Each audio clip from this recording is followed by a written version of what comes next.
How's it going, everybody? Welcome back to Talking Wolves. Welcome back to a brand new match preview on the channel. Hope you guys are keeping well and safe. And welcome back to the channel. So we have got a match preview today. Wolverhampton Wanderers versus Burnley this weekend. And now Wolves very, very much safe. But our opponents, Burnley, who are coming to Molineux this weekend, still unsure about their position in the Premier League for next season. So I'm going to be giving my thoughts ahead of the game. We'll get the away perspective as well. But before we kick off, be sure to go and check out our channel partners over at Football Prizes. This week it is a Wolves bundle up for grabs. So I'll leave a link to that at the top of the description. Be sure to get involved in that prize draw. I believe it will end next Wednesday. But, of course, Wolves now 2 wins on the bounce with a big opportunity to make it 3 wins on the bounce and a couple of favourable fixtures over the next couple of weeks. But these 3 games coming up, although on paper they look like they should be winnable games, are against teams that historically or in recent history we've struggled to get results against. I think I've checked there. We've only got 1 win in 9 against Burnley. So, we've really struggled to beat them. And I think it's how Sean Dyche sets them up in that sort of almost low block and really physical, and direct way of playing, and Wolves just can't seem to cope with that. The only time we beat them was 1-0 back in 2018. I think Jimenez scored the only goal of that game, and I remember we were so comfortable in that match. But the last 4, it's a defeat earlier in the season, of course, when Fabio Silva scored a late penalty. We just couldn't seem to get going that game. I think Nuno started Otasawi as like a false 9 or something. It didn't really make much sense. But, they're in a bit of a strange position, to be fair, Burnley. We look at the league table right now.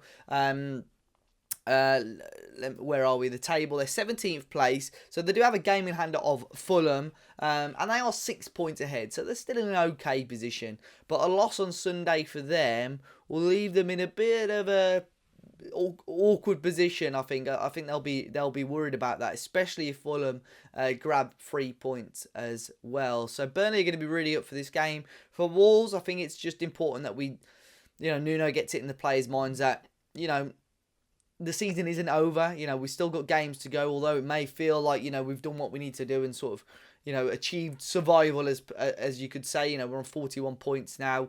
Nuno's just got to make sure the players know that we still, there's still things to play for and positions to play for. I would, of course, have in the back of my mind regarding what's going on, with these teams going into the Super League. If these teams are punished, UEFA may well look at European bans for these teams. The higher we can finish up in the table, there is an opportunity possibly that Wolves will get into European competition. So we may not know that till the end of the season. So I think, we've got to remain competitive and try and finish as high as we can in the table. We're 3 points behind Villa. It'd be nice to obviously leapfrog them by the end of the season as well. And it's still very much doable for Wolves to get a decent run between now and the end of the campaign and still finish in the top half. And I think, looking at that then, with the situations and injuries that we've had, a top half finish wouldn't look horrific. Considering what we've been through this campaign, really. But, in terms of team news right now, it looked like Ruben Neves should be available. However, Nuno's confirmed today that despite his self-isolation period being over, the Premier League tests show that he's still not quite ready enough to rejoin with the team. Of course, he would have been keeping himself fit.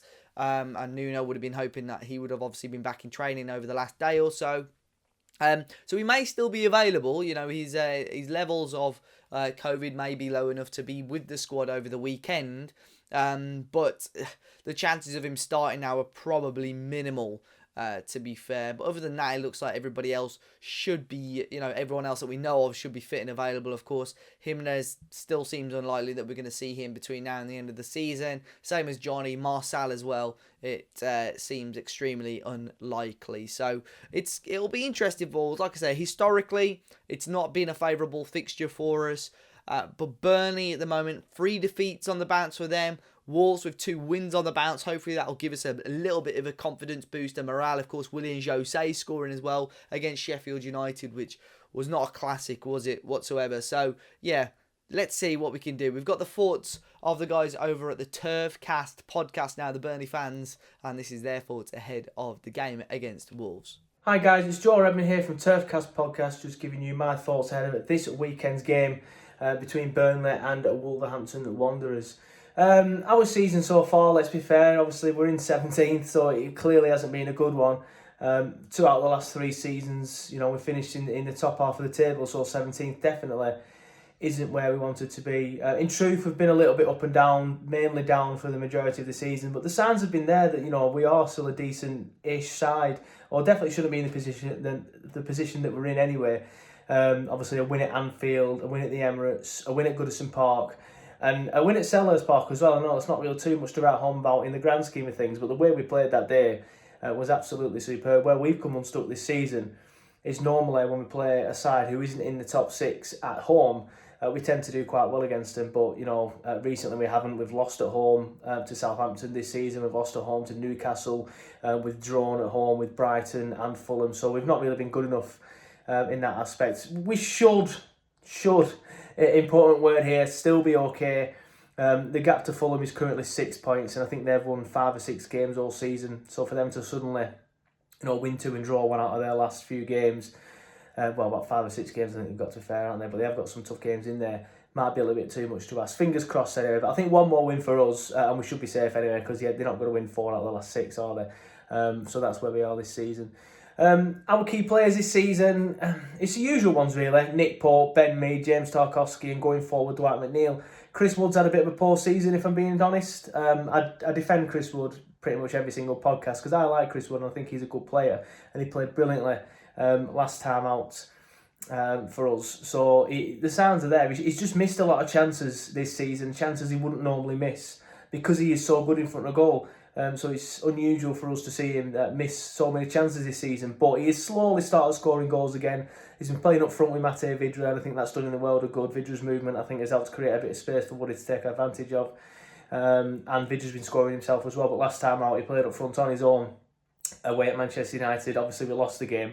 I thought Wood led the line very, very well. Looking at Wolves, I think Wolves, for me, I think you could probably agree that you're not where you are this season. Where you wanted to be this season. You have had a lot of injuries. Obviously, there's the obvious one to Jimenez and stuff. But I think with Wolves, you've still got very, very good players. I do see you as beatable. However, I think if Wolves turn it on and have one of their on days, then we are very, very beatable as well in this game as well. So it really can go either way. We have had a decent record against Wolves recently. But yeah, fingers crossed that your key players and the players that worry me the most, should I say, for Wolves don't turn up. So obviously, I like Podence. I think he's a very good player. He had a bit of a meltdown when we beat you at the Turf, didn't he? And that was good to see. But apart from that, I do think he's a very, very good player. And I think Neto as well. I like Neto. I think he's a very, very, very good player as well. You've got a lot of good players at Wolves. Burnley's lineup.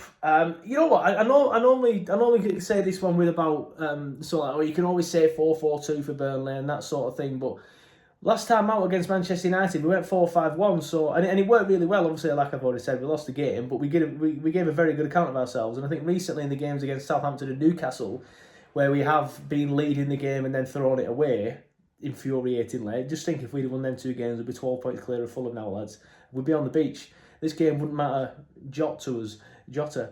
But yeah, I think because we played the 4-5-1 and it helped protect the defence. I think, as I was going to say, the games that we threw it away against Newcastle and Southampton, we threw it away because of a bad defence, and the midfield was, and the gap between the midfield and the defence, it was too much, and then players were running out as the defenders were shitting themselves. And then obviously we lost the game on them occasions. So it's interesting. I do think he'll go with the 4-5-1. So my guess is Nick Pope in goal. Lawton, who's had a fantastic season at right back, and any discussion about dropping him is absolutely scandalous. I've seen a few people say that on Twitter this week. They're all idiots. Ben Mee and Tarky in the middle. Charlie Taylor at left back. Then we'll have Goodmanson on the right. I think he's going to go 4-5-1. So in the middle we'll have Corky, Westy and Brownhill, and on the left we'll have Dwight McNeil, and up top I'm thinking Chris Wood on his own, but he could easily go 4-4-2, drop one of the middle 3 and put Vydra up front with Wood. And I think I wouldn't be too annoyed either way really. I think the 4-5-1 would do well against Manchester United, and the 4-4-2 we have been scoring goals, but the defenders do need a bit of help, so we might go 4-5-1. But good luck for the weekend. Or should I say, good luck for the rest of the season, but no good luck for this weekend. Pleasure coming on the podcast, guys. Thank you. Well, big thanks to the Turfcast Podcast. I'll make sure I leave a link to their YouTube channel in the description down below. And the game now, of course, Wolves versus Burnley in terms of entertainment factor. Probably not been up there over the last couple of seasons. Unfortunately, I don't think I'm going to be able to be watching the game live due to other commitments. But I'll be watching it back. So the match review and reaction and stuff may be a little bit late on Sunday. So don't be too alarmed if it's not out straight after the game. But rest assured, I'll definitely be watching it. In terms of lineup, I personally think Nuno's going to go completely unchanged. I think we're going to see, of course, Patricio in goal, Cody, Sace, and Bolly as the back three again. Nori and Semedo as the wing backs. Central midfield two of Martinho and Dendoncker. And then a front three of Pedence, Adama, and Willian Jose. You could see maybe us bring in someone a little bit bigger like Otasawi, but I think that you've got Dendoncker already in there to sort of do that dirty work in the midfield. But it really depends how Burnley set up. I think away from home for them, they're not going to go for it, I don't think. I think they'll just want to make sure they can get something out of the game. They've still got that 6-point cushion over Fulham. Let me see when Fulham play, because that could be dependent really on maybe how hard Burnley goes. So Fulham don't play this weekend. So Burnley now is sort of not a free hit for them, but if they can get a point at least from this game, that's what they might play for, really play not to lose. So it's going to be tricky for Wolves, I think, to break Burnley down. Like I said earlier, a physical, direct side, three of their best players is that sort of triangle at the back, your two centre halves and your goalkeeper, and that says something really. So they're going to be tricky to break down. We found that previously in the last couple of years, but I'm going to back Wolves to get a 1-0 win. It's not going to be a classic, guys, so don't go expecting an absolute entertainment. And because I'm not watching it, it'll probably be Wolves' biggest Premier League victory or something like that. But rest assured, I'll make sure I catch up with it. I'll make sure I give my reaction after the game. But guys, be sure to hit the like button. Subscribe to the channel if you're new. Enjoy the rest of your weekend, and I'll see you all very, very soon.